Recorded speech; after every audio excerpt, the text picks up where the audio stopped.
Part 4. The Stockade Chapter 1. Narrative continued by the doctor. How the ship was abandoned. It was about 1:30. 3 bells in the sea phrase, that the 2 boats went ashore from the Hispaniola. The captain, the squire, and I were talking matters over in the cabin. Had there been a breath of wind, we should have fallen on the 6 mutineers who were left aboard with us, slipped our cable, and away to sea. But the wind was wanting, and to complete our helplessness, down came Hunter with the news that Jim Hawkins had slipped into a boat and was gone ashore with the rest. It never occurred to us to doubt Jim Hawkins, but we were alarmed for his safety. With the men in the temper they were in, it seemed an even chance if we should see the lad again. We ran on deck. The pitch was bubbling in the seams. The nasty stench of the place turned me sick. If ever a man smelt fever and dysentery, it was in that abominable inn. Chorage. The 6 scoundrels were sitting grumbling under a sail in the forecastle. Ashore we could see the gigs made fast and a man sitting in each, hard by where the river runs in. One of them was whistling Lillibulero. Waiting was a strain, and it was decided that Hunter and I should go ashore with the jolly boat in quest of information. The gigs had leaned to their right, but Hunter and I pulled straight in the direction of the stockade upon the chart. The 2 who were left guarding their boats seemed in a bustle at our appearance. Lillibulero stopped off, and I could see the pair discussing what they ought to do. Had they gone and told Silver, all might have turned out differently, but they had their orders, I suppose, and decided to sit quietly where they were and hark back again to Lillibulero. There was a slight bend in the coast, and I steered so as to put it between us. Even before we landed we had thus lost sight of the gigs. I jumped out and came as near running as I durst, with a big silk handkerchief under my hat for coolness, sake and a brace of pistols ready primed for safety. I had not gone 100 yards when I reached the stockade. This was how it was. A spring of clear water rose almost at the top of a knoll. Well, on the knoll, and enclosing the spring, they had clapped a stout log house fit to hold 20 of people on a pinch and loophole for musketry on either side. All round this they had cleared a wide space, and then the thing was completed by a paling 6 feet high, without door or opening, too strong to pull down without time, and a bore in 2 open to shelter the besiegers. The people in the log house had them in every way. They stood quiet in shelter and shot the others like partridges. All they wanted was a good watch and food, for, short of a complete surprise, they might have held the place against a regiment. What particularly took my fancy was the spring, for though we had a good enough place of it in the cabin of the Hispaniola, with plenty of arms and ammunition, and things to eat, and excellent wines, there had been one thing overlooked. We had no water. I was thinking this over, when there came ringing over the island the cry of a man at the point of death. I was not new to violent death. I have served His Royal Highness the Duke of Cumberland, and got a wound myself at Fontenoy, but I know my pulse went dot and carry one. Jim Hawkins is gone, was my first thought. It is something to have been an old soldier, but more still to have been a doctor. There is no time to dilly-dally in our work, and so now I made up my mind instantly, and with no time lost returned to the shore and jumped on board the jolly boat. By good fortune Hunter pulled a good oar. We made the water fly, and the boat was soon alongside, and I aboard the schooner. I found them all shaken, as was natural. The squire was sitting down, as white as a sheet, thinking of the harm he had led us to, the good soul. And one of the 6 forecastle hands was little better. There's a man, says Captain Smollett, nodding towards him, new to this work. He came nigh hand fainting, doctor, when he heard the cry. Another touch of the rudder and that man would join us. I told my plan to the captain, and between us we settled on the details of its accomplishment. We put old Redruth in the gallery between the cabin and the forecastle, with 3 or 4 loaded muskets and a mattress for protection. Hunter brought the boat round under the stern port, and Joyce and I set to work loading her with powder tins, muskets, bags of biscuits, kegs of pork, a cask of cognac, and my invaluable medicine chest. In the meantime, the squire and the captain stayed on deck, and the latter hailed the coxswain, who was the principal man aboard. Mr. Hands, he said, here are 2 of us with a brace of pistols each. If any one of you 6 make a signal of any description, that man's dead. They were a good deal taken aback, and after a little consultation one and all tumbled down the fore companion, thinking no doubt to take us on the rear. But when they saw Redruth waiting for them in the sparred galley, they went about ship at once, and a head popped out again on deck. Down, dog, cries the captain, and the head popped back again, and we heard no more, for the time, of these 6 very faint-hearted seamen. By this time, tumbling things in as they came. We had the jolly boat loaded as much as we dared. Joyce and I got out through the stern port, and we made for shore again as fast as oars could take us. This second trip fairly aroused the watchers along shore. Lillibullero was dropped again, and just before we lost sight of them behind the little point, one of them whipped ashore and disappeared. I had half a mind to change my plan and destroy their boats, but I feared that Silver and the others might be close at hand, and all might very well be lost by trying for too much. We had soon touched land in the same place as before and set to provision the blockhouse. All three made the first journey, heavily laden, and tossed our stores over the palisade. Then, leaving Joyce to guard them, one man, to be sure, but with half a dozen muskets, Hunter and I returned to the jolly boat and loaded ourselves once more. So we proceeded without pausing to take breath, till the whole cargo was stowed, when the two servants took up their position in the blockhouse. And I, with all my power, sculled back to the Hispaniola. That we should have risked a second boat load seems more daring than it really was. They had the advantage of numbers, of course, but we had the advantage of arms. Not one of the men ashore had a musket, and before they could get within range for pistol shooting, we flattered ourselves we should be able to give a good account of a half dozen at least. The squire was waiting for me at the stern window, all his faintness gone from him. He caught the painter and made it fast, and we fell to loading the boat for our very lives. Pork, powder, and biscuit was the cargo, with only a musket and a cutlass apiece for the squire and me and Redruth and the captain. The rest of the arms and powder we dropped overboard in 2 fathoms and a half of water, so that we could see the bright steel shining far below us in the sun, on the clean, sandy bottom. By this time the tide was beginning to ebb, and the ship was swinging round to her anchor. Voices were heard faintly hallooing in the direction of the 2 gigs, and though this reassured us for Joyce and Hunter, who were well to the eastward, it warned our party to be off. Redruth retreated from his place in the gallery and dropped into the boat, which we then brought round to the ship's counter, to be handier for Captain Smollett. "Now, men," said he, "do you hear me?" There was no answer from the forecastle. "It's to you, Abraham Gray, it's to you I am speaking." Still no reply. "Gray," resumed Mr. Smollett, a little louder, "I am leaving this ship, and I order you to follow your captain. I know you are a good man at bottom, and I dare say not one of the lot of you's as bad as he makes out. I have my watch here in my hand. I give you 30 seconds to join me in." There was a pause. "Come, my fine fellow," continued the captain, "don't hang so long in stays. I'm risking my life and the lives of these good gentlemen every second." There was a sudden scuffle, a sound of blows, and out burst Abraham Gray with a knife cut on the side of the cheek, and came running to the captain like a dog to the whistle. "I'm with you, sir," said he, and the next moment he and the captain had dropped aboard of us, and we had shoved off and given way. We were clear out of the ship, but not yet ashore in our stockade. Chapter 2. Narrative continued by the doctor. The jolly boats. Last trip. His 5th trip was quite different from any of the others. In the first place, the little gallipot of a boat that we were in was gravely overloaded. 5 grown men, and 3 of them, Trelawney, Redruth, and the captain, over 6 feet high, was already more than she was meant to carry. Add to that the powder, pork, and bread bags. The gunwale was lipping astern. Several times we shipped a little water, and my breeches and the tails of my coat were all soaking wet before we had gone 100 yards. The captain made us trim the boat, and we got her to lie a little more evenly. All the same, we were afraid to breathe. In the second place, the ebb was now making a strong rippling current running westward through the basin, and then southward and ward down the straits by which we had entered in the morning.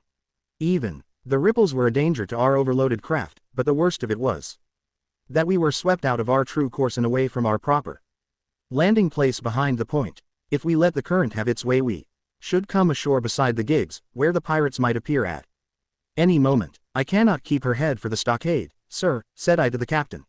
I was steering, while he and Redruth, 2 fresh men, were at the oars. "The tide keeps washing her down. Could you pull a little stronger?" "Not without swamping the boat," said he. "You must bear up, sir, if you please, bear up until you see you're gaining." I tried and found by experiment that the tide kept sweeping us westward until I had laid her head due east, or just about right angles to the way we ought to go. "We'll never get ashore at this rate," said I. "If it's the only course that we can lie, sir, we must even lie it," returned the captain. "We must keep upstream. You see, sir," he went on, "if once We dropped to leeward of the landing place. It's hard to say where we should get ashore, besides the chance of being boarded by the gigs. Whereas, the way we go the current must slacken, and then we can dodge back along the shore. The current's less already, sir, said the man Gray, who was sitting in the fore sheets. You can ease her off a bit. Thank you, my man, said I, quite as if nothing had happened, for we had all quietly made up our minds to treat him like one of ourselves. Suddenly the captain spoke up again, and I thought his voice was a little changed. The gun, said he. I have thought of that, said I, for I made sure he was thinking of a bombardment of the fort. They could never get the gun ashore, and if they did, they could never haul it through the woods. Look astern, doctor, replied the captain. We had entirely forgotten the long nine, and there, to our horror, were the 5 rogues busy about her, getting off her jacket, as they called the stout tarpaulin cover under which she sailed. Not only that, but it flashed into my mind at the same moment that the round shot and the powder for the gun had been left behind, and a stroke with an axe would put it all into the possession of the evil ones abroad. Israel was Flint's gunner, said Gray hoarsely. At any risk, we put the boat's head direct for the landing place. By this time we had got so far out of the run of the current that we kept steerage way even at our necessarily gentle rate of rowing, and I could keep her steady for the goal. But the worst of it was that with the course I now held we turned our broadside instead of our stern to the Hispaniola and offered a target like a barn door. I could hear as well as see that brandy-faced rascal Israel Hands plumping down a round shot on the deck. Who's the best shot? Asked the captain. Mr. Trelawney, out and away, said I. Mr. Trelawney, will you please pick me off one of these men, sir? Hands, if possible, said the captain. Trelawney was as cool as steel. He looked to the priming of his gun. Now, cried the captain, easy with that gun, sir, or you'll swamp the boat. All hands stand by to trim her when he aims. The squire raised his gun, the rowing ceased, and we leaned over to the other side to keep the balance, and all was so nicely contrived that we did not ship a drop. They had the gun, by this time, slewed round upon the swivel, and Hands, who was at the muzzle with the rammer, was in consequence the most exposed. However, we had no luck, for just as Trelawney fired down he stooped, the ball whistled over him, and it was one of the other 4 who fell. The cry he gave was echoed not only by his companions on board but by a great number of voices from the shore, and looking in that direction, I saw the other pirates trooping out from among the trees and tumbling into their places in the boats. Here come the gigs, sir, said I. Give way, then, cried the captain. We mustn't mind if we swamp her now. If we can't get ashore, all's up. Only one of the gigs is being manned, sir, I added, the crew of the other most likely going round by shore to cut us off. They'll have a hot run, sir, returned the captain. Jack ashore, you. No, it's not them I mind, it's the round shot. Carpet bowls, my ladies, maid couldn't miss. Tell us, squire, when you see the match, and we'll hold water. In the meanwhile we had been making headway at a good pace for a boat so overloaded, and we had shipped but little water in the process. We were now close in, 30 or 40 strokes, and we should beach her. For the ebb had already disclosed a narrow belt of sand below the clews tearing trees. The gig was no longer to be feared, the little point had already concealed it from our eyes. The ebb tide, which had so cruelly delayed us, was now making reparation and delaying our assailants. The one source of danger was the gun. If I durst, said the captain, I'd stop and pick off another man. But it was plain that they meant nothing should delay their shot. They had never so much as looked at their fallen comrade, though he was not dead, and I could see him trying to crawl away. Ready, cried the squire. Hold, cried the captain, quick as an echo. And he and Redruth backed with a great heave that sent her stern bodily under water. The report fell in at the same instant of time. This was the first that Jim heard, the sound of the squire's shot not having reached him. Where the ball passed, not one of us precisely knew, but I fancy it must have been over our heads, and that the wind of it may have contributed to our disaster. At any rate, the boat sank by the stern, quite gently, in 3 feet of water, leaving the captain and myself, facing each other, on our feet. The other 3 took complete headers, and came up again drenched and bubbling. So far there was no great harm. No lives were lost, and we could wade ashore in safety, but there were all our stores at the bottom, and to make things worse, only 2 guns out of 5 remained in a state for service. Mine I had snatched from my knees and held over my head, by a sort of instinct. As for the captain, he had carried his over his shoulder by a band. Dolor, and like a wise man, lock uppermost. The other 3 had gone down with the boat. To add to our concern, we heard voices already drawing near us in the woods along shore, and we had not only the danger of being cut off from the stockade in our half-crippled state but the fear before us whether, if Hunter and Joyce were attacked by half a dozen, they would have the sense and conduct to stand firm. Hunter was steady, that we knew. Joyce was a doubtful case, a pleasant, polite man for a valet and to brush one's clothes, but not entirely fitted for a man of war. With all this in our minds, we waded ashore as fast as we could, leaving behind us the poor jolly boat and a good half of all our powder and provisions. Chapter 3. Narrative continued by the doctor. End of the first day's fighting. We made our best speed across the strip of wood that now divided us from the stockade, and at every step we took the voices of the buccaneers rang nearer. Soon we could hear their footfalls as they ran, and the cracking of the branches as they breasted across a bit of thicket. I began to see we should have a brush for it in earnest and looked to my priming. "Captain," said I, "Trelawney is the dead shot. Give him your gun, his own is useless." They exchanged guns, and Trelawney, silent and cool as he had been since the beginning of the bustle, hung a moment on his heel to see that all was fit for service. At the same time, observing Gray to be unarmed, I handed him my cutlass. It did all our hearts good to see him spit in his hand, knit his brows, and make the blade sing through the air. It was plain from every line of his body that our new hand was worth his salt. 40 paces farther we came to the edge of the wood and saw the stockade in front of us. We struck the enclosure about the middle of the south side, and almost at the same time, 7 mutineers, Job Onder, Son, the boatswain, at their head, appeared in full cry at the southwest Ern corner. They paused as if taken aback, and before they recovered, not only the Squire and I, but Hunter and Joyce from the blockhouse, had time to fire. The 4 shots came in rather a scattering volley, but they did the boozy ness. One of the enemy actually fell, and the rest, without hesitation, turned and plunged into the trees. After reloading, we walked down the outside of the palisade to see to the fallen enemy. He was stone dead, shot through the heart. We began to rejoice over our good success when just at that moment a pistol cracked in the bush, a ball whistled close past my ear, and poor Tom Redruth stumbled and fell his length on the ground. Both the Squire and I returned the shot, but as we had nothing to aim at, it is probable we only wasted powder. Then we reloaded and turned our attention to poor Tom. The captain and Gray were already examining him, and I saw with half an eye that all was over. I believe the readiness of our return volley had scattered the mutineers once more, for we were suffered without further molestation to get the poor old gamekeeper hoisted over the stockade and carried, groaning and bleeding, into the log house. Poor old fellow, he had not uttered one word of surprise, complaint, fear, or even acquiescence from the very beginning of our troubles till now, when we had laid him down in the log house to die. He had lain like a Trojan behind his mattress in the gallery. He had followed every order silently, doggedly, and well. He was the old est of our party by a score of years, and now, sullen, old, serviceable Esser Vant, it was he that was to die. The Squire dropped down beside him on his knees and kissed his hand, crying like a child. "Be I going, doctor?" he asked. "Tom, my man," said I, "you're going home." "I wish I had had a lick at them with the gun first," he replied. "Tom," said the Squire, "say you forgive me, won't you? Would that be respectful like, from me to you, Squire?" Was the end. Swore. "Howsoever, so be it, amen."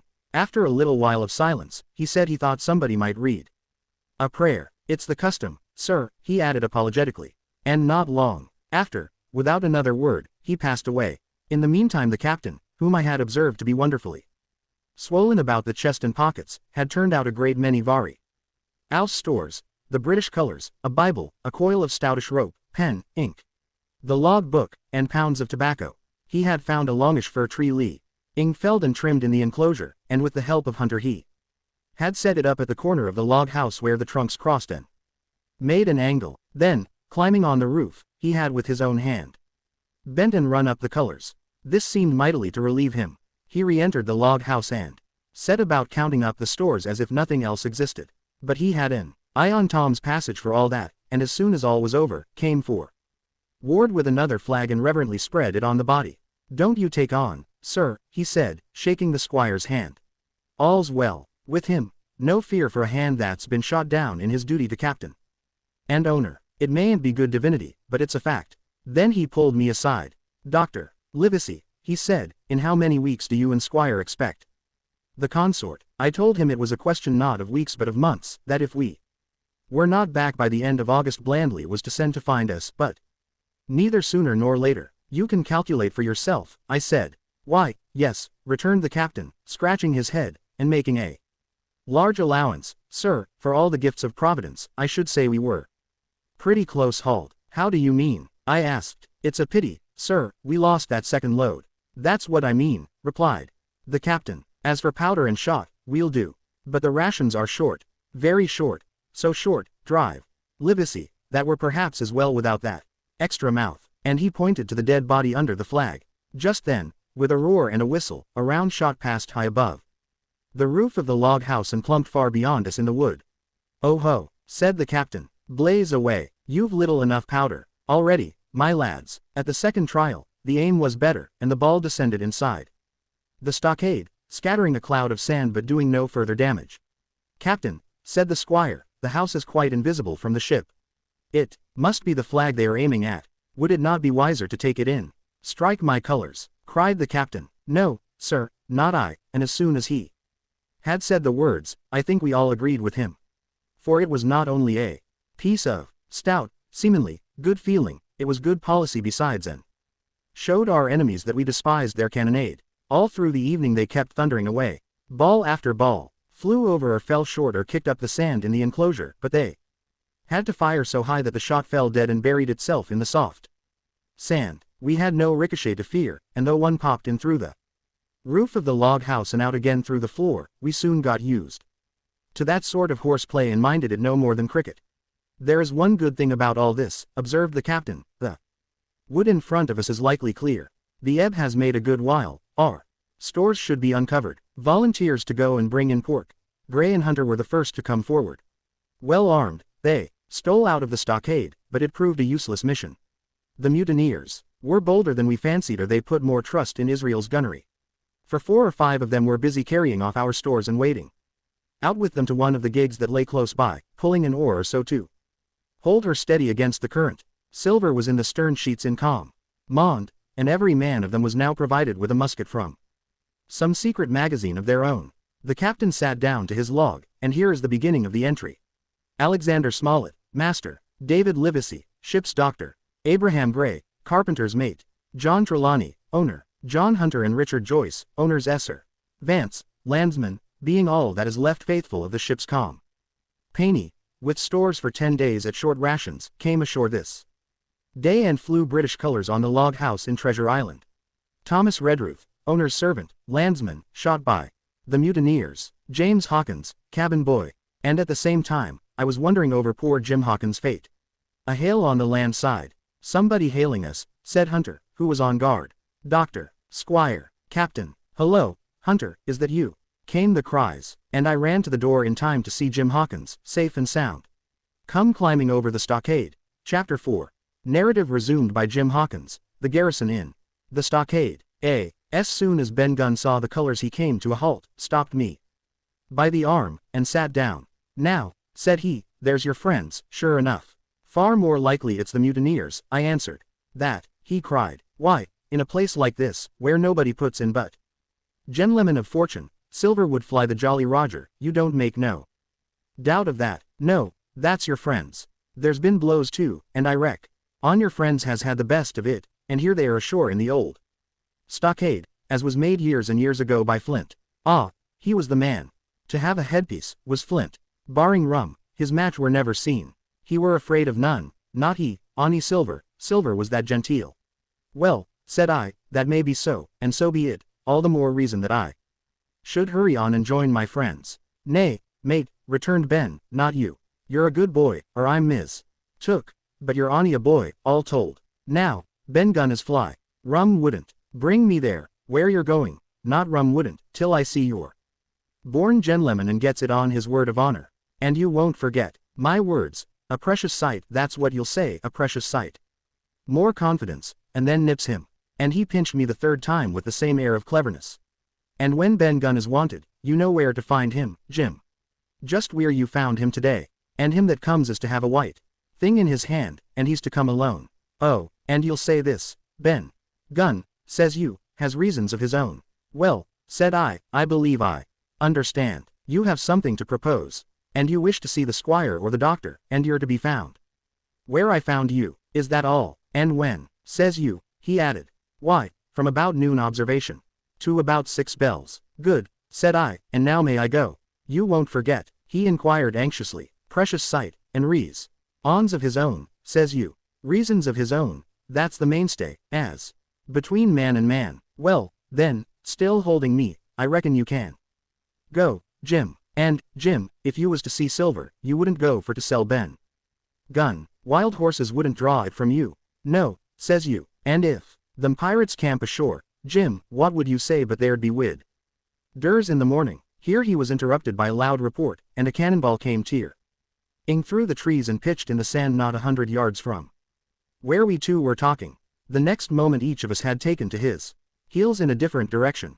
For a good hour to come frequent reports shook the island, and balls kept crashing through the woods. I moved from hiding place to hiding place, always pursued, or so it seemed to me, by these terrifying missiles.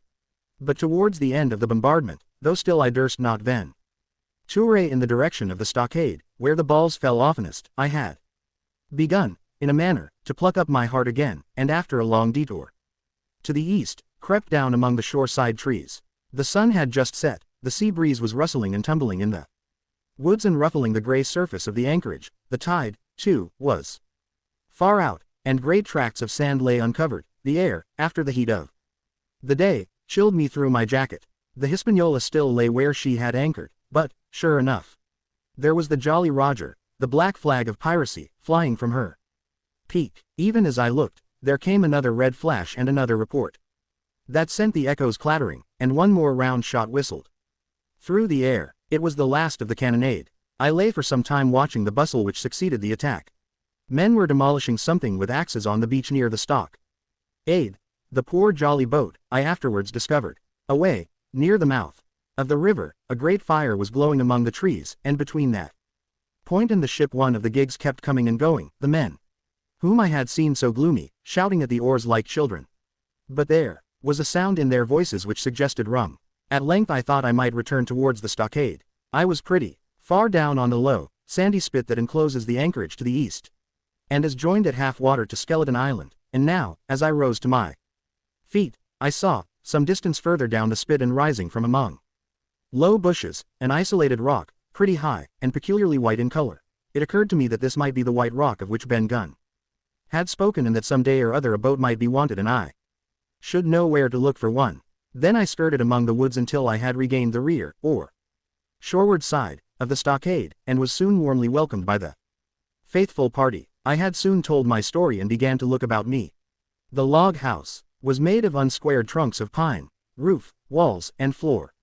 The latter stood in several places as much as a foot or a foot and a half above the surface of the sand. There was a porch at the door, and under this porch the little spring welled up into an artificial basin of a rather odd kind, no other than a great ship's kettle of iron, with the bottom knocked out, and sunk, to her bearings, as the captain said, among the sand. Little had been left besides the framework of the house, but in one corner there was a stone slab laid down by way of hearth and an old rusty iron basket to contain the fire. The slopes of the knoll and all the inside of the stockade had been cleared of timber to build the house, and we could see by the stumps what a fine and lofty grove had been destroyed. Most of the soil had been washed away or buried in drift after the removal of the trees, only where the streamlet ran down from the kettle a thick bed of moss and some ferns and little creeping bushes were still green among the sand.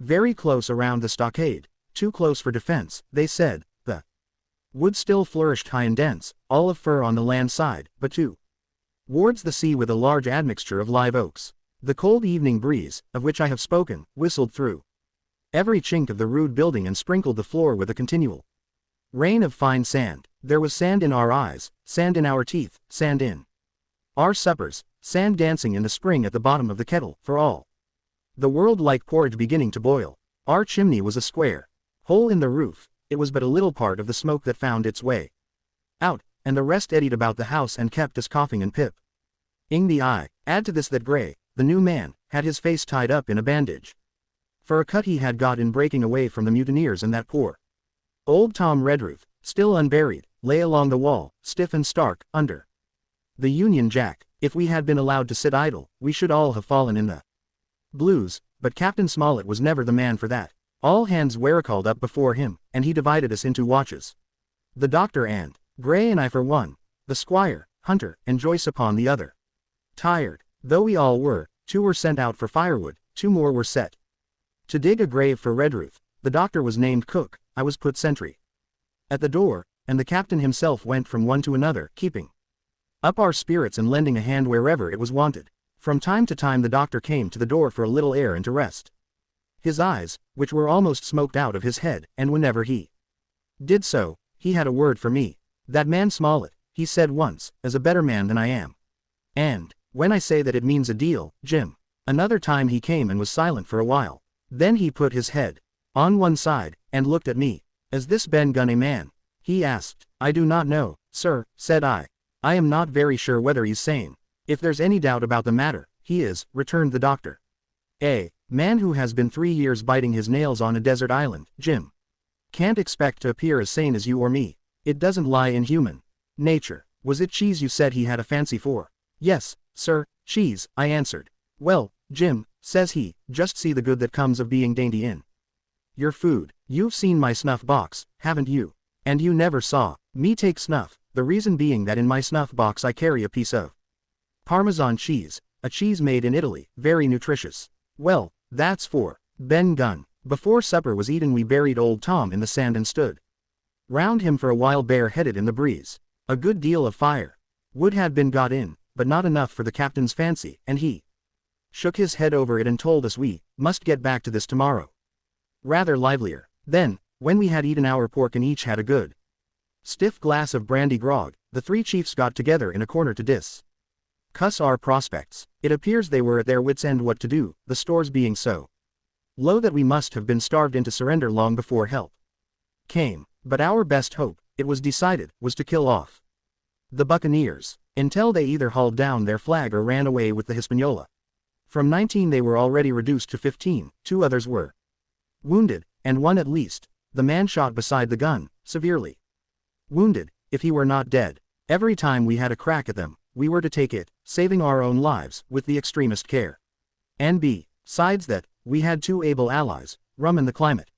As for the first, though we were about half a mile away, we could hear them roaring and singing late into the night, and as for the second, the doctor staked his wig that, camp where they were in the marsh and unprovided with remedies, the half of them would be on their backs for a week. So, he added, if we are not all shot down first they'll be glad to be packing in the schooner. It's always a ship, and they can get to Buchan Earing again, I suppose. First ship that ever I lost, said Captain Smollett. I was dead tired, as you may fancy, and when I got to sleep, which was not till after a great deal of tossing, I slept like a log of wood.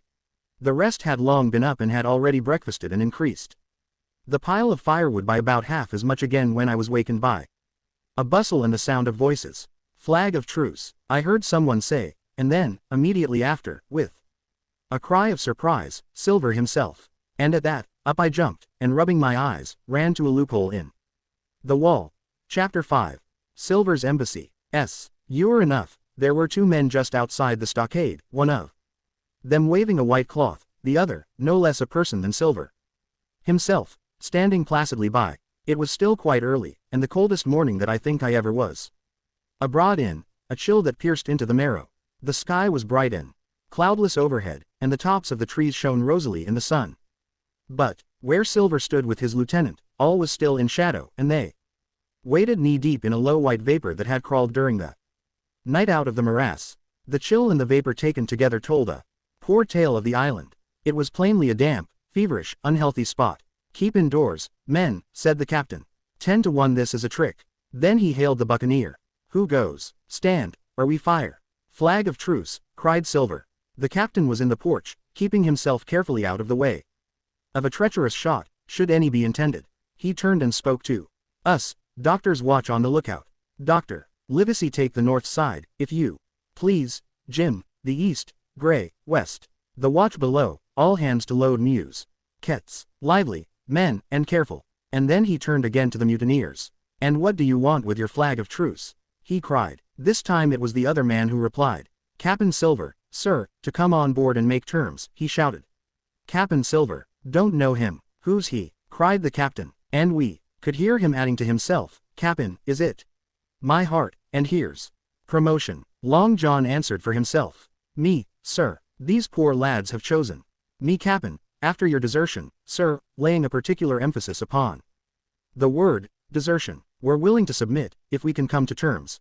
And no bones about it. All I ask is your word, Captain Smollett, to let me safe and sound out of this here stockade, and 1 minute to get out shot before a gun is fired. My man, said Captain Smollett, I have not the slightest desire to talk to you. If you wish to talk to me, you can come, that's all. If there's any treachery, it'll be on your side, and the Lord help you. That's enough, Captain, shouted Long John cheerily. A word from you's enough. I know a gentleman, and you may lay to that.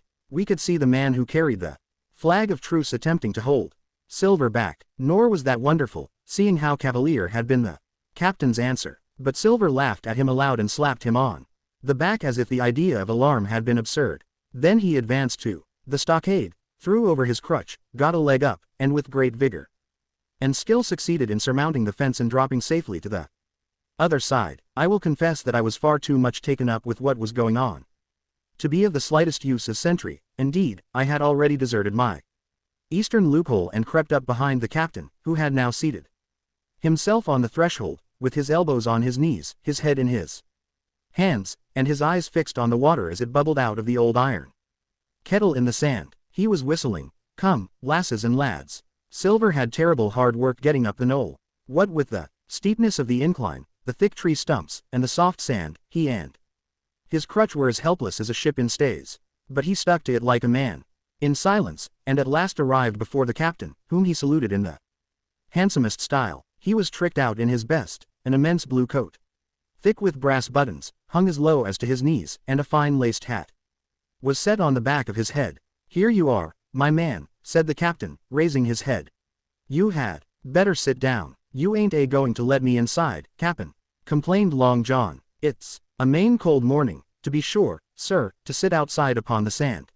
Why, Silver, said the captain, if you had pleased to be an honest man, you might have been sitting in your galley. It's your own doing. You're either my ship's cook, and then you were treated handsome, or Cap'n Silver, a common mutineer and pirate, and then you can go hang.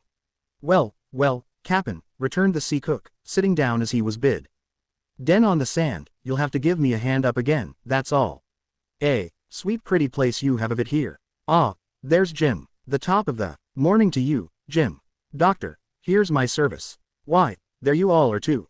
Gether like a happy family, in a manner of speaking. If you have anything to say, my man, better say it, said the captain. Right you were, Captain Smollett, replied Silver. Duty is duty, to be sure. Well now, you look here, that was a good lay of yours last night. I don't deny it was a good lay. Some of you pretty handy with a handspike end, and I'll not deny neither but what some of my people was shook. Maybe all was shook, maybe I was shook myself, maybe. That's why I'm here for terms. But you mark me, cap'n, it won't do twice. By thunder, we'll have to do sentry go and ease off a point or so on the rum. Maybe you think we were all a sheet in the wind's eye. But I'll tell you I was sober, I was onny dog tired, and if I'd awoke a second sooner, I'd caught you at the act, I would. He wasn't dead when I got round to him, not he. Well, says Captain Smollett as cool as can be. All that Silver said was a riddle to him, but you would never have guessed it from his tone. As for me, I began to have an inkling. Ben Gunn's last words came back to my mind. I began to suppose that he had paid the buccaneers a visit while they all lay drunk together round their fire, and I reckoned up with glee that we had only 14 enemies to deal with. Well, here it is, said Silver. We want that treasure, and we'll have it. That's our point. You would just as soon save your lives, I reckon, and that's yours. You have a chart, haven't you? That's as may be, replied the captain. Oh, well, you have, I know that, returned Long John. You needn't be so husky with a man. There ain't a particle of service in that, and you may lay to it. What I mean is, we want your chart. Now, I never meant you know harm, myself. That won't do with me, my man, interrupted the captain. We know exactly what you meant to do, and we don't care, for now, you see, you can't do it, and the captain looked at him calmly and proceeded to fill a pipe. If Abe Gray Silver broke out. "Avast there," cried Mr. Smollett. "Gray told me nothing, and I asked him nothing, and what's more, I would see you and him in this whole island blown clean out of the water into blazes first. So there's my mind for you, my man, on that." This little whiff of temper seemed to cool Silver down. He had been growing nettled before, but now he pulled himself together. "Like enough," said he. "I would set no limits to what gentlemen might consider shipshape, or might not, as the case were. And seein' as how you are about to take a pipe, Cap'n, I'll make so free as do likewise."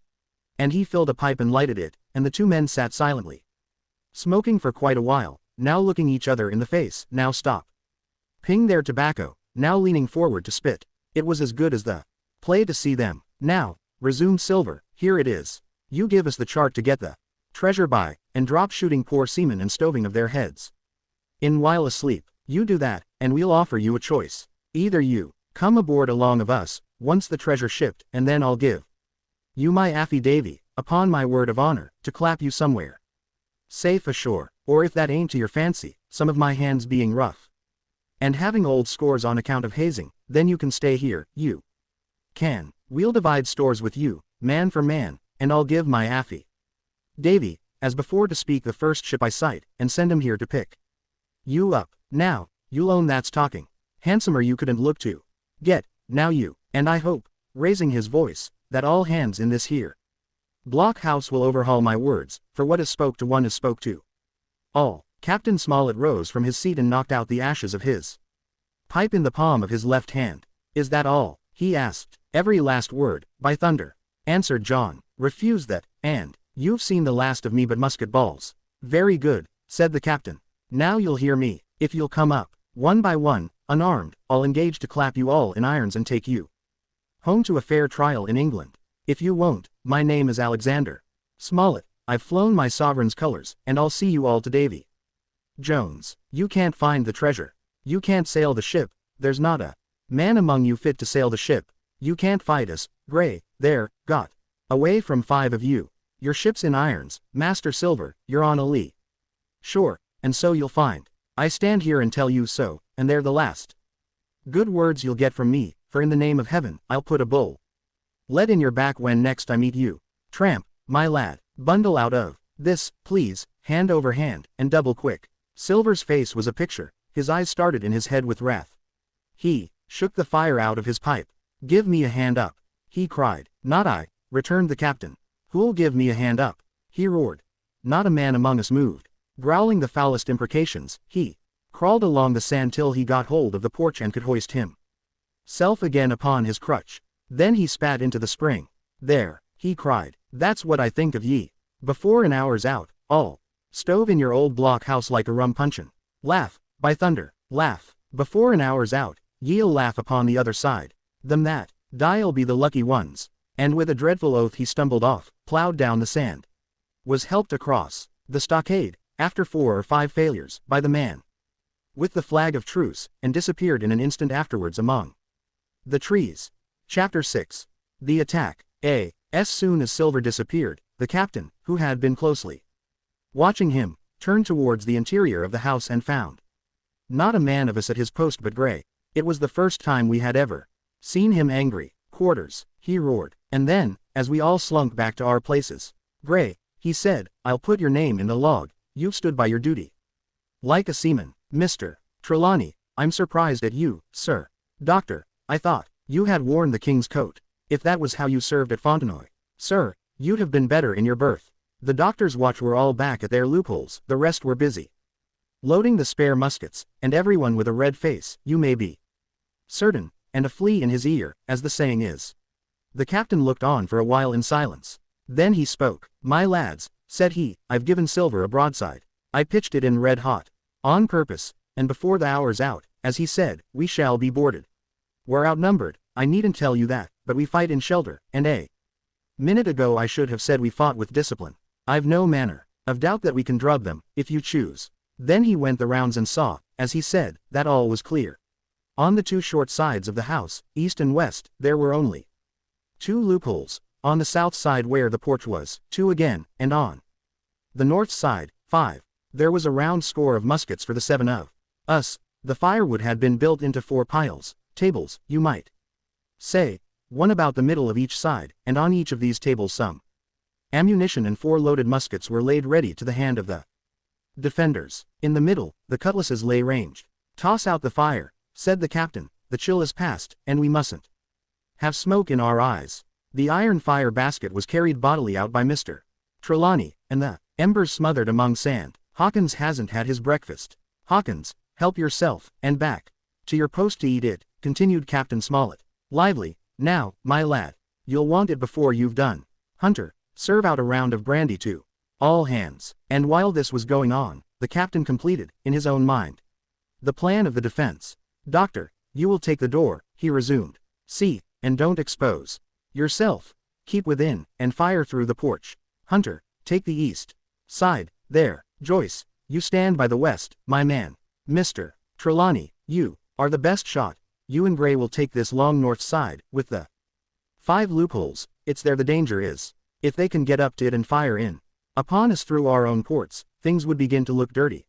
Hawkins, neither you nor I are much account at the shooting. We'll stand by to load and bear a hand. As the captain had said, the chill was past. As soon as the sun had climbed above our girdle of trees, it fell with all its force upon the clear ing and drank up the vapors at a draught. Soon the seine was baking, and the resin melting in the logs of the blockhouse.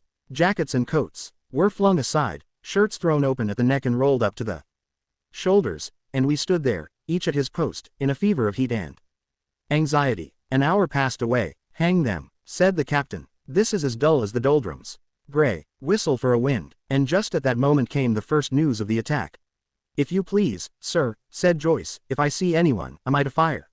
I told you so, cried the captain. Thank you, sir, returned Joyce with the same quiet civility.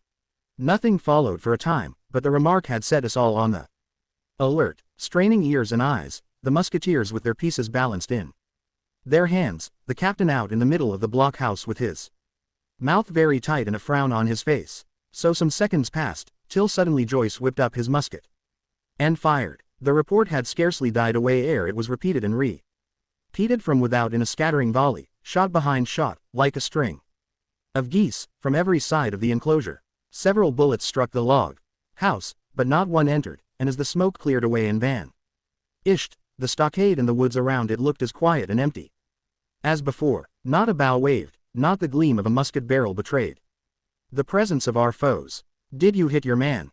Asked the captain. No, sir, replied Joyce. I believe not, sir. Next best thing to tell the truth, muttered Captain Smollett. Load his gun, Hawkins. How many should say there were on your side, Doctor? I know precisely, said Dr. Livesey. 3 shots were fired on this side. I saw the 3 flashes, 2 close together, 1 farther to the west. 3, repeated the captain. And how many on yours, Mr. Trelawney? But this was not so easily answered. There had come many from the north, 7 by the squire's computation, 8 or 9 according to Gray. From the east and west only a single shot had been fired. It was plain, therefore, that the attack would be developed from the north and that on the other 3 sides we were only to be annoyed by a show of hostilities. But Captain Smollett made no change in his arrangements.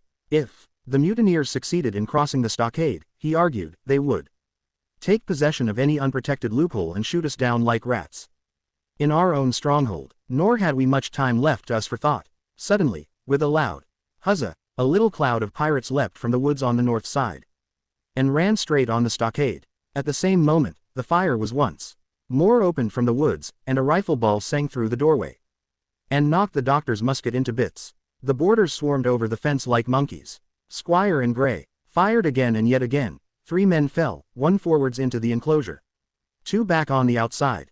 But of these, 1 was evidently more frightened than hurt, for he was on his feet again in a crack and instantly disappeared among the trees. 2 had bit the dust, 1 had fled, 4 had made good their footing inside our defenses, while from the shelter of the woods 7 or 8 men, each evidently supplied with several muskets, kept up a hot, though useless fire on the log house. The 4 who had boarded made straight before them for the building, shouting as they ran, and the men among the trees shouted back to encourage them. Several shots were fired, but such was the hurry of the marksmen that not one appears to have taken effect. In a moment, the 4 pirates had swarmed up the mound and were upon us. The head of Job Anderson, the boatswain, appeared at the middle loophole. At him, all hands, all hands. He roared in a voice of thunder.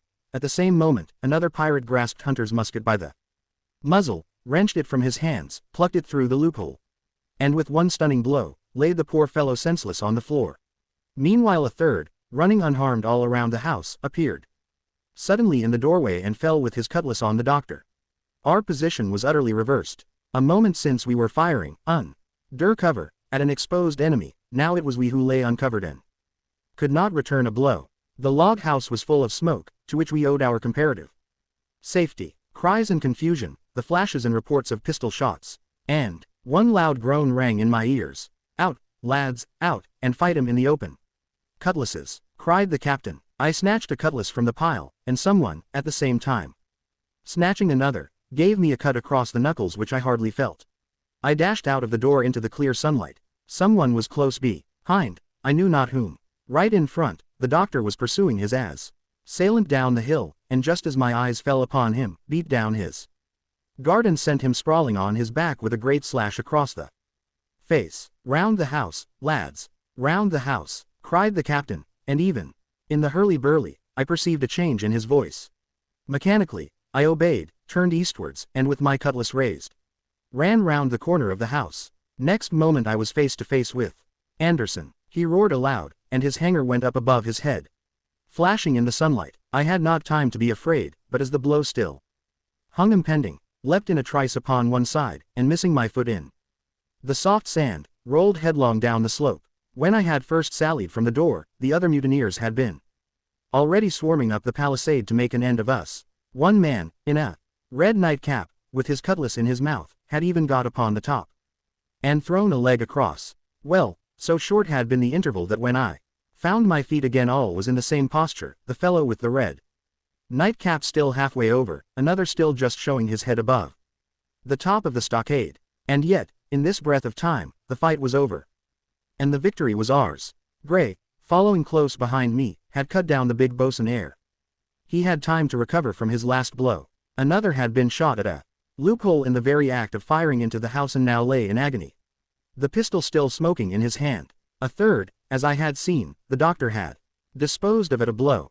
Of the four who had scaled the palisade, one only remained unaccounted for, and he, having left his cutlass on the field, was now clambering out again with the fear of death upon him. Fire! Fire from the house! Cried the doctor. And you, lads, back into cover. But his words were unheeded, no shot was fired, and the last boarder made good his escape and disappeared with the rest into the wood. In 3 seconds nothing remained of the attacking party but the 5 who had fallen, 4 on the inside and 1 on the outside of the palisade. The doctor and Gray and I ran full speed for shelter. The survivors would soon be back where they had left their muskets, and at any moment the fire might recommence. The house was by this time somewhat cleared of smoke, and we saw at a glance the price we had paid for victory.